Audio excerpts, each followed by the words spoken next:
Rents are rising nationwide. According to Rent.com, people in at least 5 cities are paying $1,000 more in rent than they were a year ago. So here to explain. If you are feeling the pinch of higher rents, you're not alone. Nearly 60% of people were hit with a rent increase during the past year. That's according to a study from Freddie Mac. Skyrocketing rents, forcing a growing number of Americans to think twice about where home is. And many are still struggling because of the pandemic, but as you said, rents could now go up by 10%. This in part due to Congress inflation. Is set to pass the Inflation Reduction Act. It doesn't have anything to do with reducing the rent. In our view, the president and his team have been thinking about gas and many other elements in inflation, and they've really been neglecting rent. This is the elephant in the room.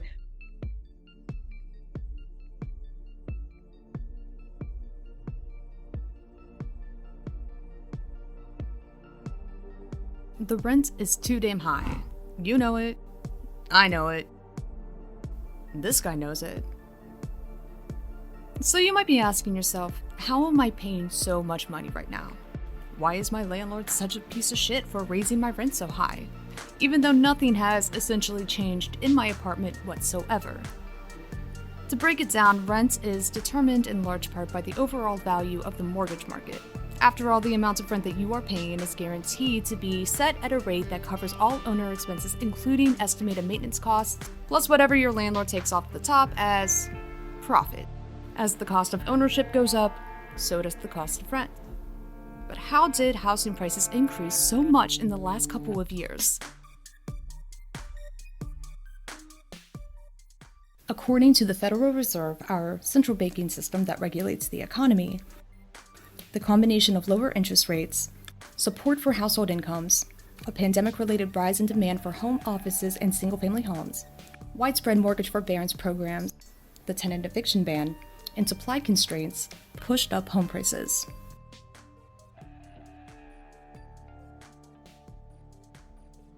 The Fed also went out of its way to make it very clear that the current state of our housing market is not similar to the housing bubble that busted a load of foreclosures in 2008 after values reached a historic high. It's just not the same, it's completely different, there are no similarities whatsoever. They promised they... You see, the 2008 global recession was because of the billion-dollar predatory lending scheme known as the subprime mortgage market. After years of banks issuing loans to unsuspecting borrowers, requiring zero money down and zero knowledge of how high their adjustable mortgage rates were about to climb, millions of mortgage defaults led to commercial banks going completely bankrupt. This was a problem for the investment banks who had purchased these bundled mortgages and then sold the subprime mortgage debt onto the secondary bond market. Both commercial and investment banks received massive government bailouts, except for Lehman Brothers, RIP. While roughly 10 million households experienced foreclosures between 2006 and 2014.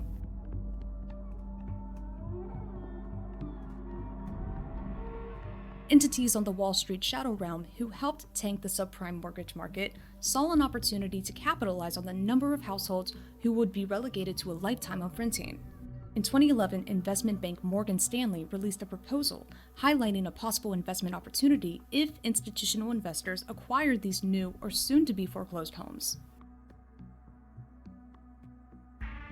Foreclosed homes began to sell at public auctions.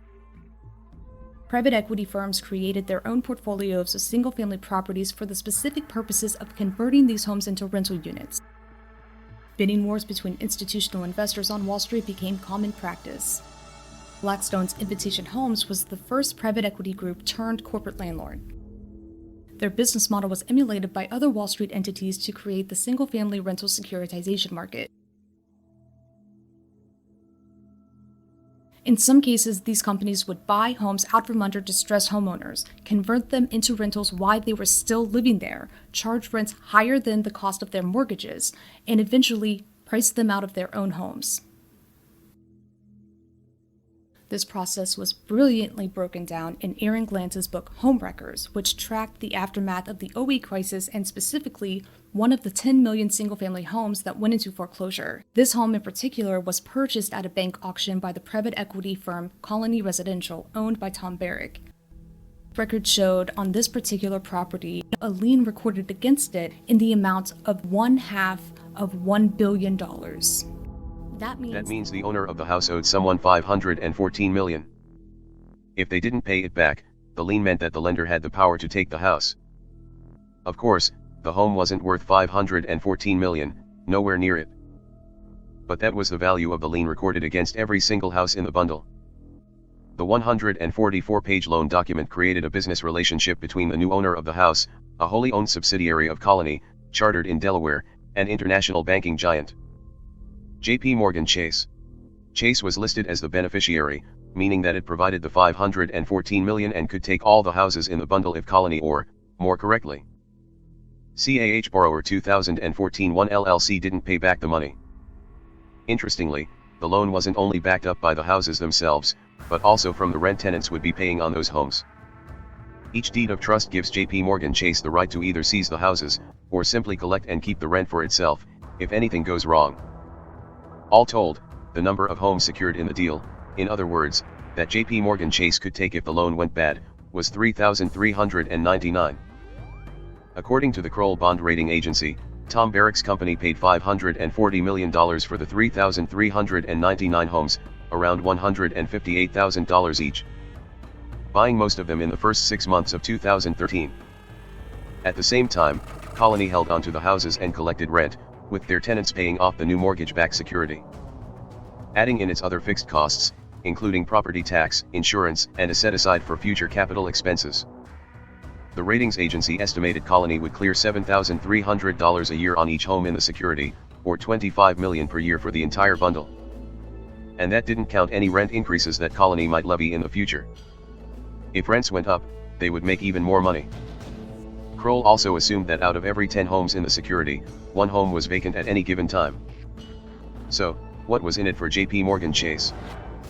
After all, a back-of-the-envelope calculation indicates that at that rate, it would take 30 years for Colony to pay back its loan, a debt it had promised to retire in 5.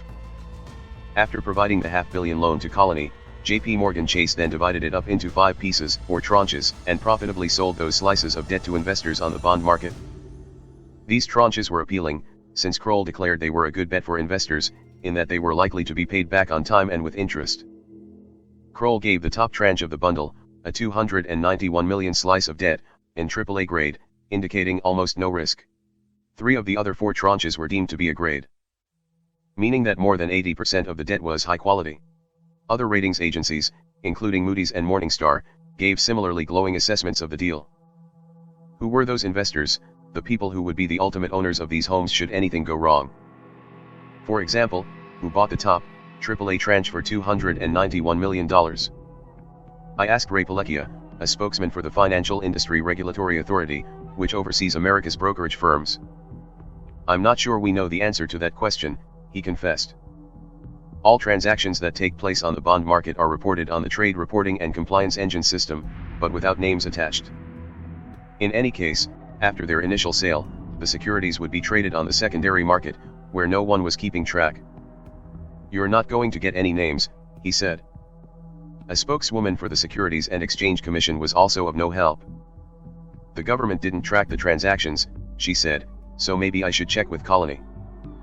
The company might know who owned its debt. Giant bundles of debt owned by largely disinterested third parties leveraged against thousands of homes.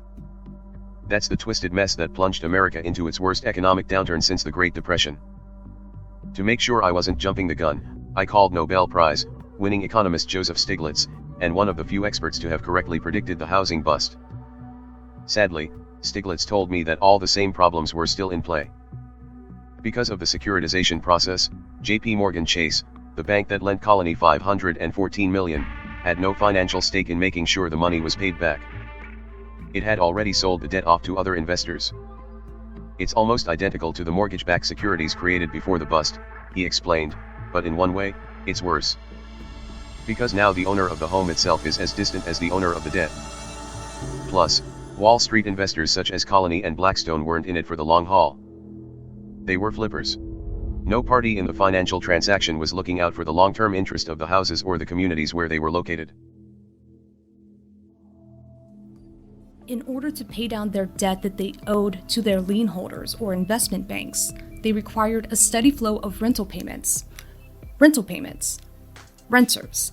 They needed enough renters to cover their debt that they owed to their shadow realm overlords. which means it's in their interest for these private equity firms to control the supply of new homes for sale where they own rental properties. In a 2016 interview with the LA Times, economist G.U. Gruber affirmed that developers weren't building homes for the current generation, going on to say, quote, "It's not a problem of the millennials. It's the kind of product developers are building. It's a little like GM giving up on economy cars and focusing on the high end. The reason, according to the vice chairman of the board of the National Association of Home Builders, was because of unforeseen regulatory costs. Adhering to zoning code, inspection, and building standards enforced by local governments increases a sales price by an additional $50,000. Zoning codes, another villain in the era of low housing production. Eventually, this guy got around to admitting that developers only build homes that maximize their profits. So when builders have a choice between putting up 5 larger dwellings or 10 starter homes on a plot of land, they will generally say, I better do these 5 and come up with safer costs.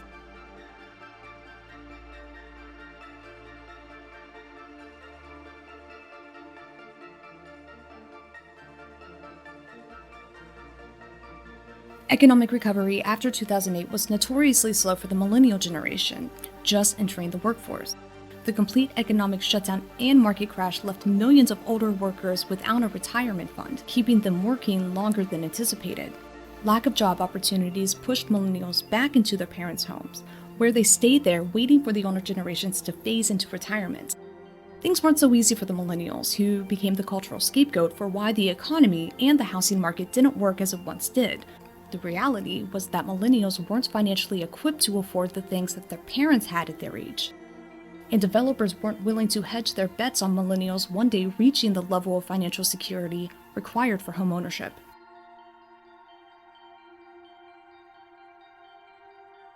It wasn't until 2019 when millennials hit a collective milestone as the largest cohort of homebuyers. That was until This is truly an unprecedented situation. This virus doesn't discriminate. It attacks everyone. I want every American to be prepared for the hard days that lie ahead. The coronavirus has changed life as we know it across America. March 2020, the Federal Reserve responded to the economic panic tied to COVID-19 by dropping interest rates to nearly 0%.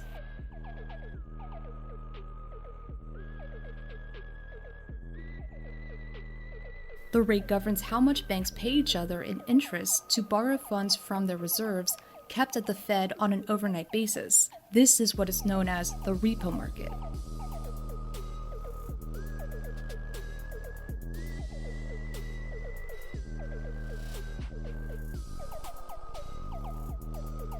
Changes to the federal funds might or might not move the 10-year Treasury bond rates, which are issued by the government and take a decade to mature. Early on in the pandemic, there were severe disruptions in the Treasury market, making the cost of borrowing money more expensive than the Fed wanted it to be. In response, the Federal Reserve announced that it would buy billions of dollars in treasuries and mortgage-backed securities.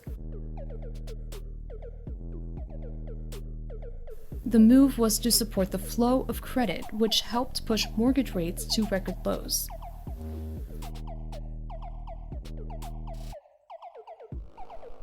The Fed has also pointed out that the pandemic boosted the demand for housing by increasing the need to work from home and for more socially distanced housing away from dense urban areas, especially in major cities. Throughout the pandemic in 2020, major metropolitan areas saw greater outbound migration, while lower density cities saw higher inbound moves.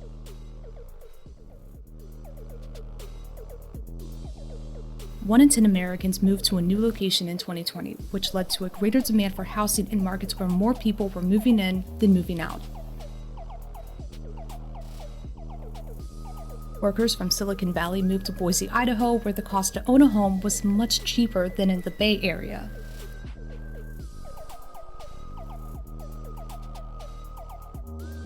The influx of migration into Boise led to rapidly low vacancy rates, which created upward pressure on the price of all homes, leading Boise to see some of the largest home price increases in the country. The incentive for unaffected remote workers to take advantage of historically low mortgage rates led to changes in migration. almost to the same degree of migration caused by loss of employment or significant changes to employment status. Essential workers who were anchored to their housing market were left with little options, especially for households making lower wages. As the cost of rent began to climb, lower-income tenants who didn't qualify or utilize protections against evictions had two choices: incur an even more severe cost burden or move. Another survey conducted by Upwork found that due to COVID-19, 26% of American employees worked remotely throughout 2021. Migration patterns show consistent population decline in the largest metro areas, suggesting a similar move for remote workers entering smaller cities with more affordable housing options. Even with less people moving into bigger cities and therefore less perceived demand, housing prices continue to climb. This is because housing supply in highly sought-after cities are treated as an inelastic good. Elasticity is an economic term meaning that supply keeps pace with demand. Inelasticity means supply remains below demand. The more inelastic supply becomes, the more rising demand translates into rising prices and less into additional home building. Enough residents can afford these exorbitant housing prices, while the rest just sit vacant. This is why a two-bedroom on the Upper East Side of Manhattan runs for $8K a pop. Another possibility for obscenely high rents in New York is because Airbnbs are cutting into the existing housing stock, and that's created manufactured scarcity within the rental market. Regardless, it led to a common exodus of New Yorkers relocating to southern Florida, and more specifically Miami-Dade County. But that wasn't the only market pressure affecting Miami locals.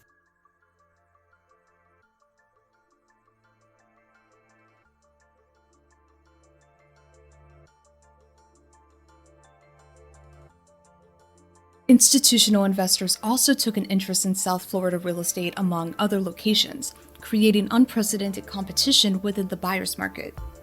Nearly 3 out of 4 single-family homes purchased in the third quarter of 2021 were made by institutional investors, a 70% increase from the year before and the largest number of purchases on record. The typical home price was around $440,000, 5.3% higher than a year earlier amid an increase in housing prices. More than 3/4 of investor home purchases were paid for with all cash. The overinflated value of these cash purchases led to upward pressure for the rest of the homes entering the market through the price-setting metric known as comparable home sales. A comparable home sale is a recently sold home in an area that's similar in location, size, and condition for future sales.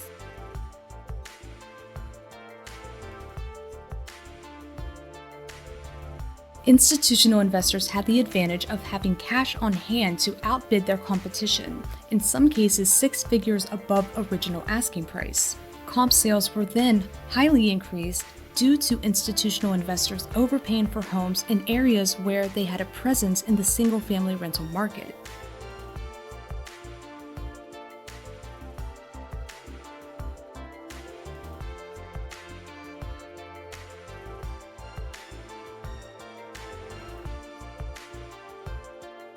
These macroeconomic forces include quantitative easing, which, according to Brookings Institute, is a monetary policy whereby a central bank purchases predetermined amounts of government bonds or other financial assets in order to inject money into the economy to expand economic activity. Let's get back to the Fed, who actually studied the effects of quantitative easing on the Wall Street shadow realm.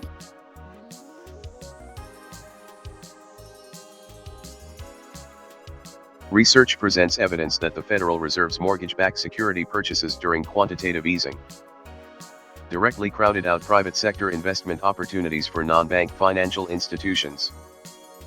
These findings represent novel evidence that unconventional monetary policy significantly influenced financial institutions' risk-taking, including measures to reduce interest rate risk exposure, or the amount of money an investor stands to lose, to adverse changes in market rates.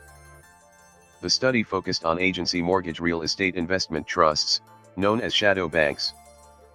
Shadow banks primarily make their money from collecting interest on the mortgage debt they purchase with investor cash. After the original loans are packaged as a security and sold onto the mortgage-backed securities market. During the late stages of quantitative easing, shadow banks exhibited reaching for the yield behavior, the propensity to buy riskier assets with a higher return on investment. Because their growth on the MBS market was curtailed by central bank asset purchases, shadow banks increased their use of derivatives, a financial instrument for investors to purchase real estate equity or debt, without having a direct stake in a property, or its collateral. I'm going to have to stop the Fed study right here. No more sugar coating the shit. It turns out that some of these shadow banks are also huge institutional investors with giant real estate portfolios of their own. The end of quantitative easing, when reaching for the yield was noted, happens to be around the third and fourth quarter of 2021, when institutional investor purchases were at record highs. Then, these shadow banks sold the debt from their high-risk purchases on the derivatives market, famously known for its role in tanking the entire global economy in 2008. If you don't believe me, here's what Warren Buffett's main bitch Charlie Munger had to say about derivatives in 2003. The financial world and derivatives, it's as though nobody gave a damn about safety. And they just let it balloon and balloon and balloon in usage and number of trades and size of trades. And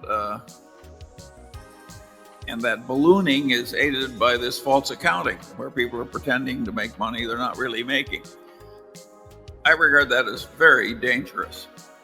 And I wonder which of these institutional investors on Wall Street would feel so inclined to utilize this cash grab strategy during a time of market volatility. There's no question that what's working today are more macro and quant strategies that are taking advantage of this significant market volatility. We outperformed public market indices pretty much across the board, led by our hedge fund area. And I would say rental housing, an area where we have substantial holdings, we're seeing much bigger increases than the shelter numbers in the government statistics.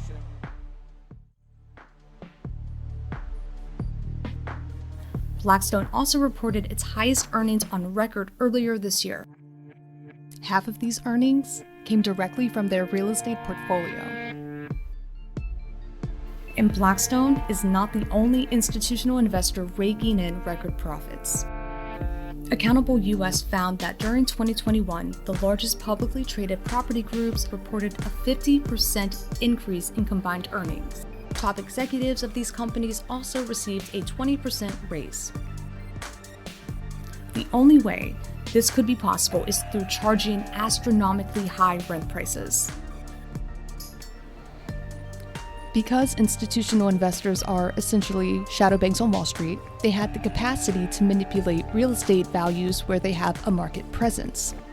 This upward pressure on the market also affected ownership costs, which negatively affected individual investors known as mom-and-pop landlords. Moratoria on evictions allowed non-paying tenants to shelter in place, which caused some landlords to experience alleged financial strain during the height of COVID-19.